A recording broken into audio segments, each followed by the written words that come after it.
Hi, I'm at my grandma's house and I'm eating her ice cream. Apparently, she got birds. My grandma's such an interesting lady. Anyways, you want to see them? I'm so scared of birds. I actually have a fear of them. Because when I was little, I was at this pet store and then this bird flew on my bag. Hi. I kind of forgot to be... What? I kind of have been forgetting to vlog. I'm doing okay, I think. I'm getting my hair done next week. Or sorry, in 2 weeks. My nails look horrific. I thought they were gonna be really cute and like a dark...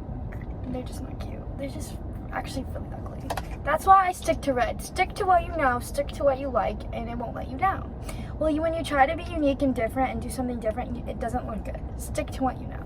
My back is really itchy and it's really bothering me, and I think I'm having an allergic reaction to something. It was a really good workout. I don't know, I just have sensory problems, but like, you know, when like one thing starts itching you and your whole body starts itching you and then everything is going wrong and like your hair is bothering you and like your hair is too tight and then like your lips are dry and like you just feel like too tight in your clothes. That's how I'm feeling right now. Like I just feel like extremely overwhelmed and it can't be like the same way. I feel like I need to take a shower. I feel like I need to like do something. Does that happen to other people or am I just weird? You know, I'm probably just weird. I love my therapist. Like, she's such a blessing to me. What I have now is like actually like more of like a nutritionist kind of thing. Like, she's really into like health and stuff. I mean, mental health is your health too, but like more like physical health, I guess. Because they're very interrelated. I've been obsessed with Candy Crush. It's really bad. Good morning. I'm just getting ready for work. I bought this amazing Bible study and it was only like $35 and she has a video every single day. It's like a year Bible plan, like you're supposed to read the whole year. Like what happened yesterday was I was reading Genesis 1 and 2 because I had just started it. And she had like about a 20-minute video, you know, just like how we're made in the image of God and like what that means. And like, you know, women were created to, you know, glorify their husbands and their husbands are made to glorify God. Which is really interesting because I thought like women were supposed to glorify God, but which we are, but we're also supposed to glorify our husbands, which glorifies God, if that makes sense. So I kind of like jotted down like a pyramid of like commands. What I did was God, Christ, man, woman, which is such a like humbling experience, like how you're like called to serve man. That is not a bad thing. I think so many people like choose to believe that that's like derogatory towards women, and I actually think it's such a blessing. Like we have literally been given these strong, powerful leaders to not only lead our home but to lead us spiritually. Like, and we are, all we're called to do is serve them and love them. Like that is such a gift. Like, and we've already been given those like emotional nurturing gifts, and all we're told is to exercise them. And men are given these leadership roles and this much more strength and much more capabilities than women have to glorify God in that way. And they serve us by leading us, and we serve them by loving them. And I think that that's so cool. He created them differently, and we're both made in his image. So it's so cool to just like think about that. And I had thought about it before, but like not really in that extreme. And so she didn't really go into it very deeply. So I just kind of did some different research on it and just kind of like looked at different verses, looked at different people's opinions. You can't just take one person's opinion as gospel because that's not always true. And you could be listening to someone that maybe doesn't know everything, which is really possible. And that's not a bad thing. Make sure that you know, you can trust them, like you believe that they're spreading good information. Hello, welcome to the Starbucks on PGI.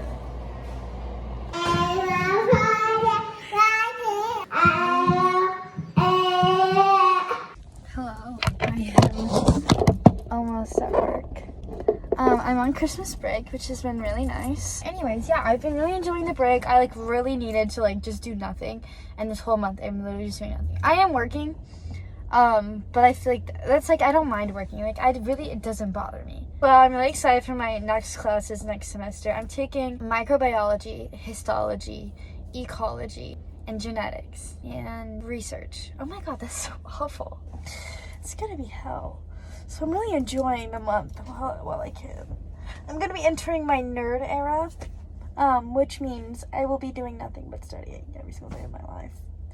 I'm gonna have no life. Also, I'm so excited because for my birthday, I'm going shark diving.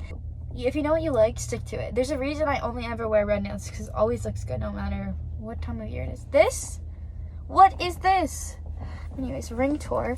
This is like some like Chinese like calligraphy. I have no idea what's on this ring. I'll show you. I have literally absolutely no idea. Okay, well, it's just not gonna focus, so I'm not even gonna bother. And then this one covers up my stupid stick and poke. So, and that's this gold one, which is from my grandma. This one is my purity ring, which I've worn since I was in, since I was literally 10. It says 1 Thessalonians 4:3-4, which is basically honor God with your body and honor God with your sexual morality. This ring I bought for myself as a present, and it's so beautiful. I literally am obsessed with it. It's always so sparkly, and I always get compliments on it. And then this ring is from my grandma. She wore it for 30 years, so she just gave it to me a couple months ago. And this one, my aunt was wearing this when she died. This was my dad's. And then McKenna made me this red one because she knows me so well, knows that I love red and black.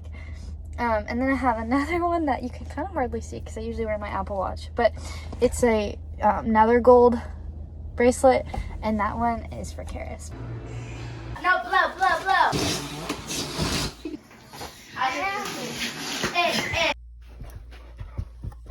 Good morning.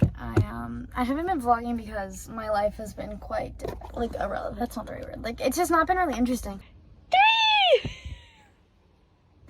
It's cold. It's not. Yes, it is. It's December. Hello, good morning. It's currently 6:55. I'm super sick. Oh, anyways, I'm dog sitting. It's actually for this family. They're going to Grand Rapids for the Christmas.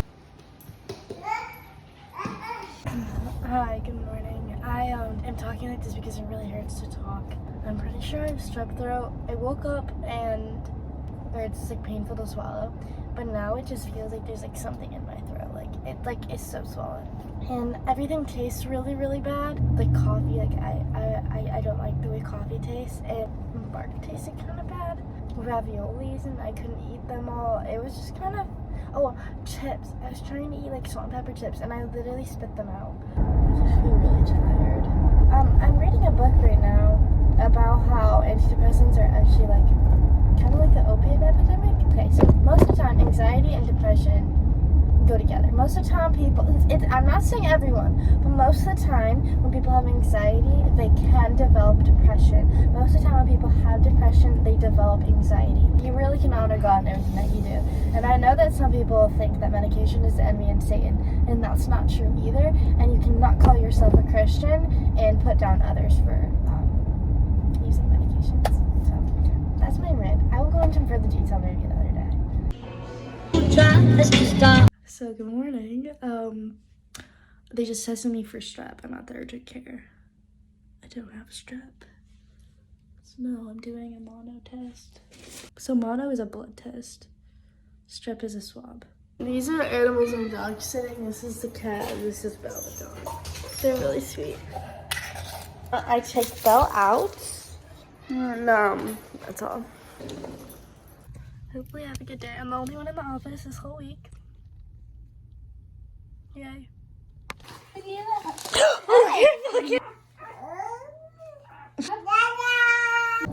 Hi, today I got my hair done. She did a really, really good job. It looks beautiful and I feel so beautiful.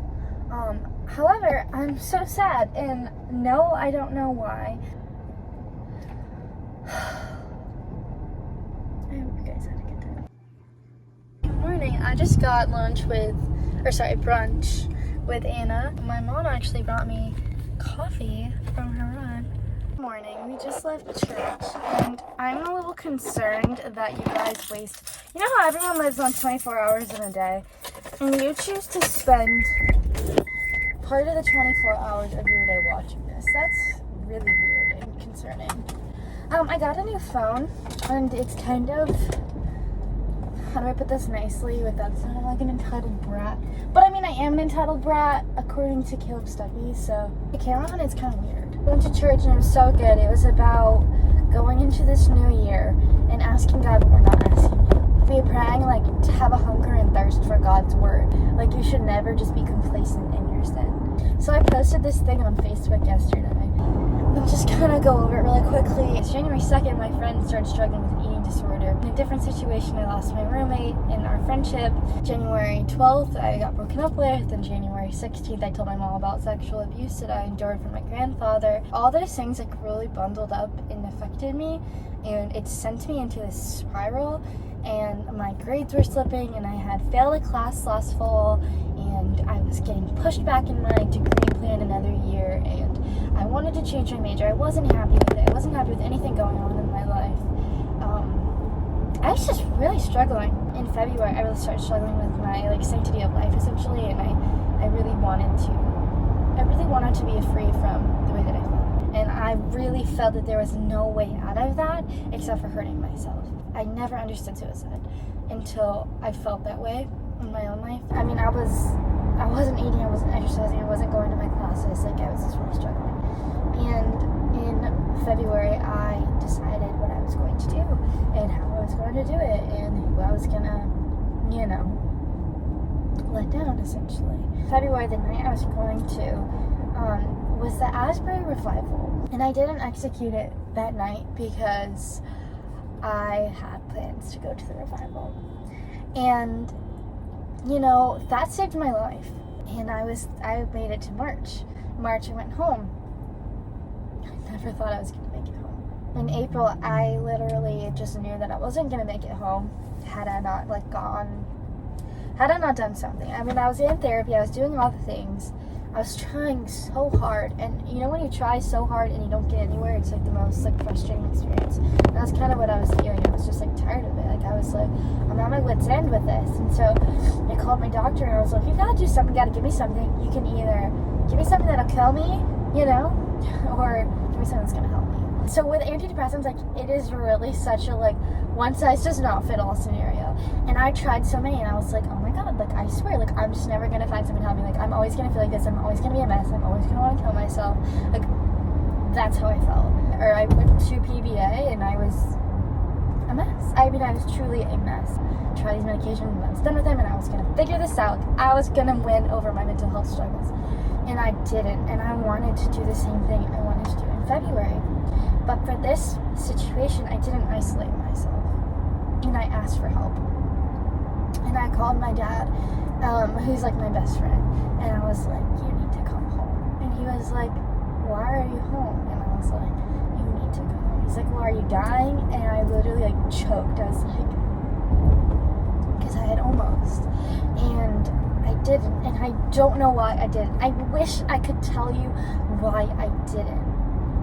But I just didn't, and I just felt this urge, because I had been in that situation. I'm not going to tell you what I was doing because I don't think that that's the right thing to do, but I was in that situation multiple times throughout that week. I would gone home and I'd turn my phone on airplane mode, so no, I was home, because we have laser system and stuff. And then I would, put myself in that position, and I would just get so close, so disgustingly close, and I just wouldn't. But the fourth or fifth time, and I know that sounds heartbreaking, and it is, the fourth or fifth time, I finally called my dad, because I got myself out of the bathroom, and I called my dad, and I was like, you just need to come home. And so I talked to him about it, and I talked to him all about it, and I was like, I'm bipolar, there's gotta be something wrong with me, how can I go to school after trying to kill myself? How can I take a test after trying to kill myself? There's something wrong with me. So then I went to the psychiatrist 2 weeks later, and she gave me a test to figure out what medicines work. All the ones that were on the red, don't use this, don't interact with this person well, or all the medicines I tried before. My psychiatrist put me on that new medication, and you may know this from watching my other videos, but I actually had a much easier, this one actually worked for me, and it stabilized me. And I did an inner healing thing, and God worked on me and changed my life and showed me that there's so much more to this life than depression and anxiety, and I'm not captive to it, and I'm set free and born again through Jesus and his blood, and I don't have to die because Jesus already did for me. But when I finally kept seeking help, and when I didn't make that horrible final decision, that's when I really got the healing that I needed. We all have something, and maybe we all have a couple things. For me, I have a couple things. How am I okay? By the blood of Jesus alone. And I've given up on God more times than I've trusted in him. I'll say that with so much guilt. I just encourage you to run to scripture. My final words are this: anxiety and depression are real illnesses, and they're debilitating, and it's really difficult to go through them. If somebody tells you anything else, they're ignorant, one, and two, they probably haven't gone through it themselves, and you need to give them grace. Number 3, or 2, God is always good. Whether you choose to believe that or not, it's true. It's The only thing in his nature is to be good and sovereign. The enemy comes to steal, kill, and destroy. And Jesus came to save the lost. If you seek him, you'll find him. Those are all promises you can find right in the Gospels. And maybe some of the Old Testament too. But if you live one more miserable day, and you live one more miserable week, and you live one more miserable month, your life starts to change. And if you are in the hope of God restoring you, and you work so hard on yourself and your relationship with God, your life will change. I promise you, your life will change. And I pray your life changes for the better, and I pray that you are given restoration, and I pray that God and his presence are made known to you in ways you've never felt before. If I can leave you with anything, tell one person. Telling one person gives you accountability. I pray they encourage you and that they love you to live a little bit longer and to see another day in the hopes of a better tomorrow. Telling one person saved my life.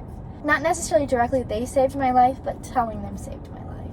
Yeah, so that's my little story of the day. Yeah, that's all, I guess.